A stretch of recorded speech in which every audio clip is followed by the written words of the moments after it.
There has been criticism on social media of delegates arriving at the COP27 United Nations Climate Change Conference in Sharm el-Sheikh, Egypt. The day before the conference began, hundreds of environmental activists stopped private jets leaving Amsterdam's Schiphol airport by sitting in front of their wheels and riding around the airfield on bicycles. Data from Flightradar 24 shows 36 private jets landed at Sharm el-Sheikh between 4 and the 6th of November, the start of the summit. A further 64 flew into Cairo, 24 of which had come from Sharm el-Sheikh. The COP27 website says delegates should use either airport. 9 of the flights came from the United Kingdom, with others from European countries including Italy, France, and the Netherlands. 2 were from the US to Cairo, 1 from Atlanta and 1 from Washington, D.C. Flightradar 24 says there may have been more scheduled private flights it was unable to track because of limited coverage in the area. But fewer private jets appear to be flying to COP27 than COP26. In 2021, in Glasgow, BBC Reality Check investigated their use at the time. One of the reasons for this may be there have been fewer world leaders, so far, attending the Sharm el-Sheikh summit.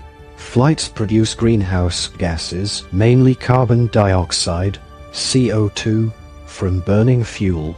These contribute to global warming. Emissions per kilometer traveled are significantly worse than any other form of transport.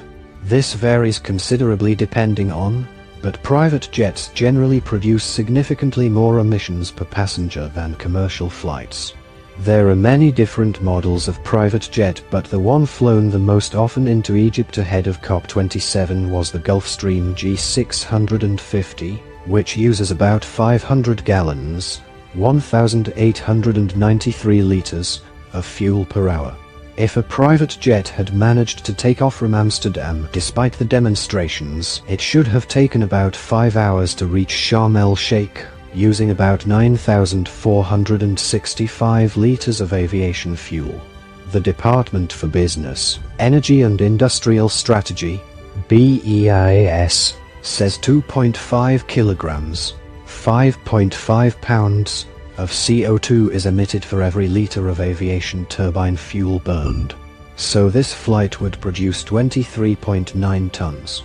But to capture the maximum climate impact of flights, BEIS recommends CO2 emissions figures should be multiplied by 1.9 to reflect the non-CO2 emissions released by planes at high altitude, which, scientists say, increase the warming effect. Therefore, the total emissions for this flight would be 45.3 tons of CO2 equivalent, and with a capacity of 15, each passenger would be responsible for about 3 tons on their journey. These emissions figures are estimates for the actual journeys. They do not include the emissions associated with making the private jets in the first place. If our COP27 delegates had opted for a commercial flight from Amsterdam to Egypt, assuming they traveled premium class, their emissions would have been about half a ton each, according to the International Civil Aviation Organization, ICAO, calculator.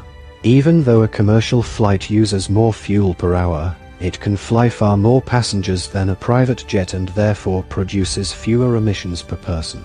The UK Prime Minister and Foreign Secretary arrived in an adapted RAF Voyager aircraft that is a version of the Airbus A330 MRTT.